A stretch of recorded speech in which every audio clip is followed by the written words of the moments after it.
This is the transmitter setup I use. It's the Gyro 12X 2.4 in this case.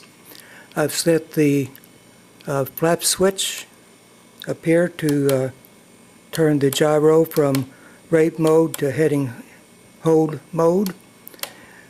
I've set the values, as you can see down here.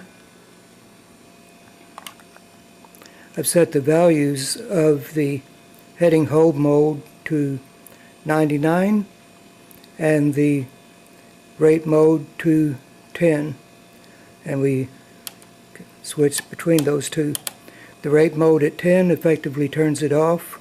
Heading hold mode at 99, that value you can change anywhere from 50 to 100 depending on how effective you want the heading hold mode to be.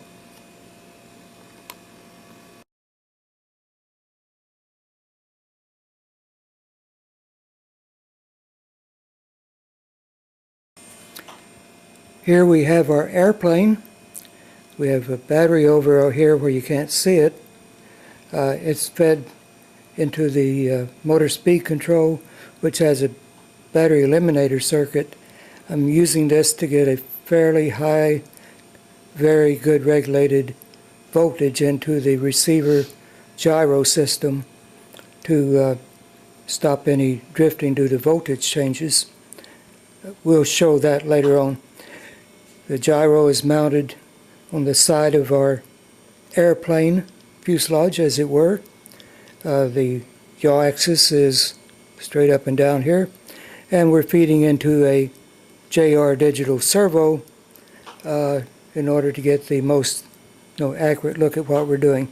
It's using a Spectrum receiver and again the JR 12X transmitter. Okay, here's the standard receiver movement,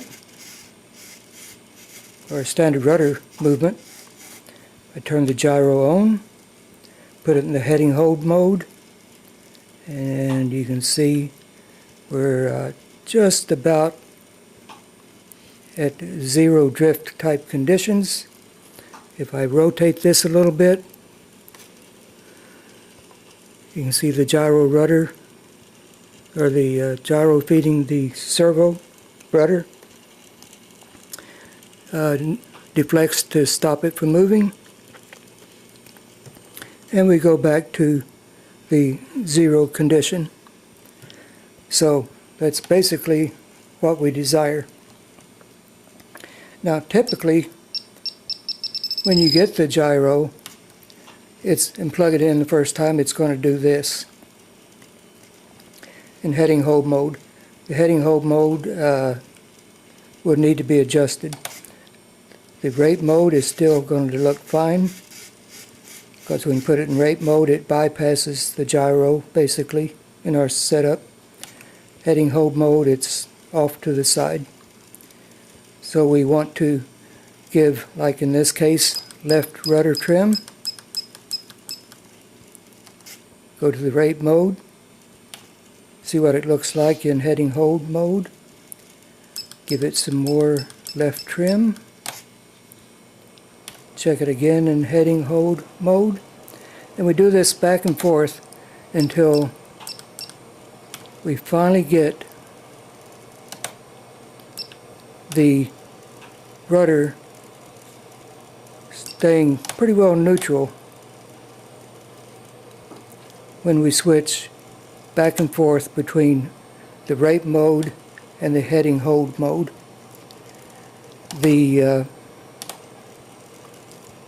It's difficult to do this without getting some drift.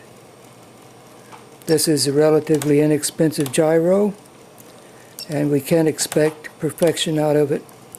But what we do get is a gyro that gives a nice straight heading until we finish our takeoff run and then turn it off.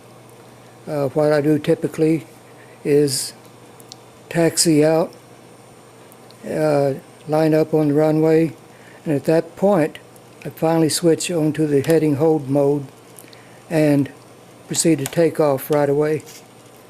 That way you have less of a chance of getting any drift into the system.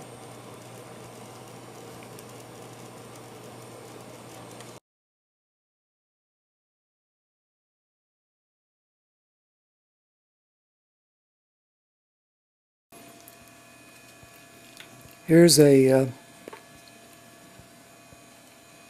example of a gyro added to a little stick, yard flyer type thing.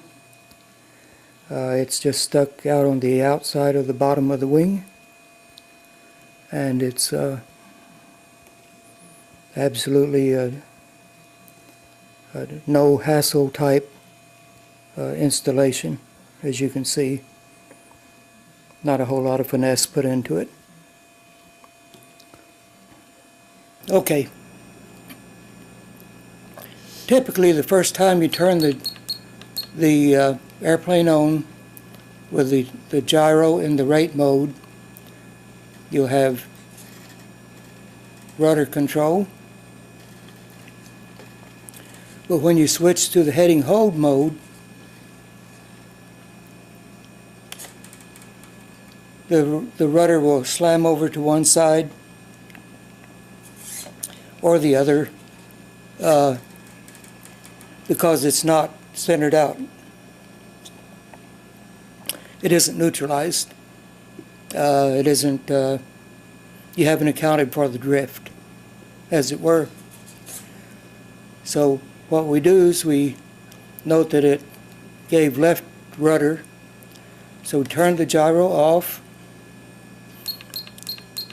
put in some right rudder trim. Notice that we still went to the left. Give it some more right rudder trim. It went to the left again, but it went slower. Some more right rudder trim. Slower still.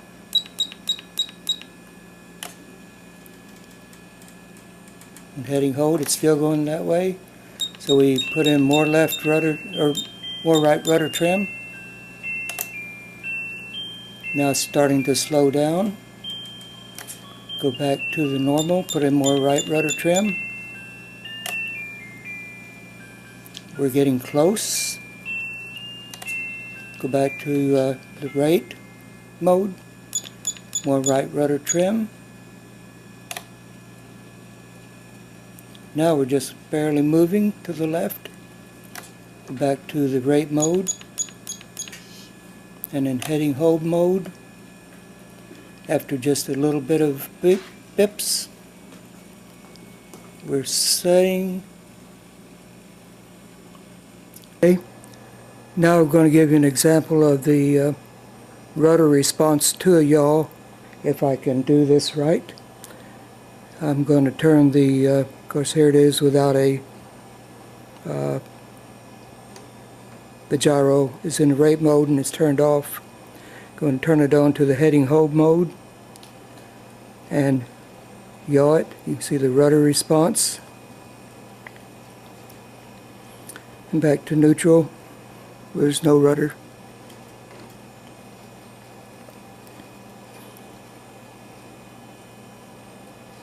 And again.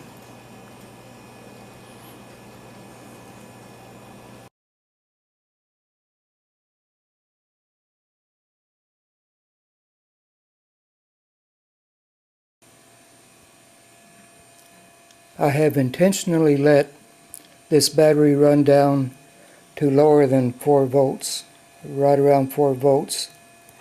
I'm going to plug it in.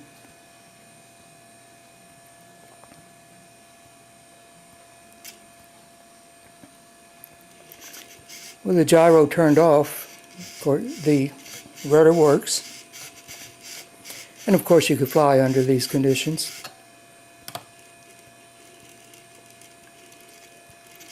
When the gyro is turned on, you get this kind of response. The gyro doesn't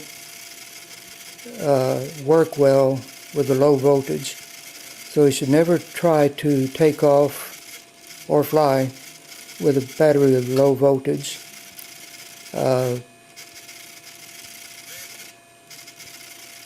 Now, okay, this is the 4-volt battery. Now I'll switch over to a battery that has a measured voltage of 5 volts.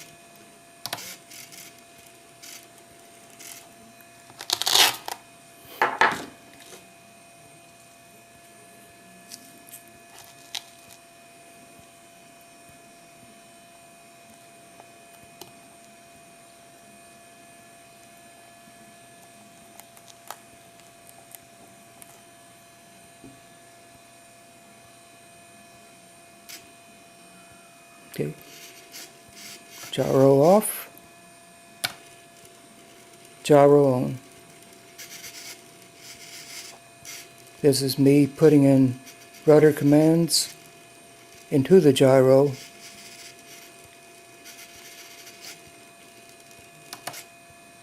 But when I turn the gyro off, it goes back to the neutral, and gyro on. It has very little drift, which we can take care of with just a couple of blips on the rudder trim.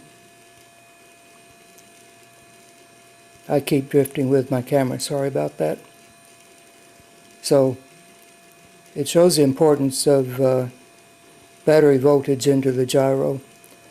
You don't want to let your battery voltage die down, or you'll be chasing a gremlin for a long time.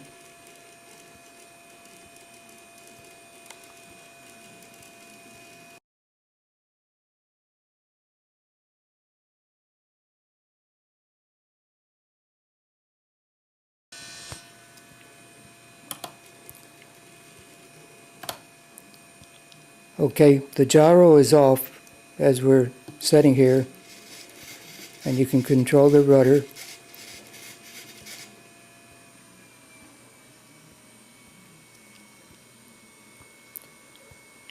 One interesting thing about gyros in this particular setup is that in the rate mode, it responds to the yaw rate of the airplane. So you could increase the number in the gain setting and actually have this gyro respond to the rate of the yaw of the airplane and smooth it out while it's in flight. You don't want to use the heading hold mode in actual flight. This is only for takeoff. But during the takeoff mode, when you switch the heading hold on, if it looks like you're headed toward the side of the runway, you can give just a slight blip of rudder, and you notice that the rudder has changed because this stick input has changed the heading that the gyro thinks that it wants to be on. If the airplane changes the direction, the rudder will go to neutral,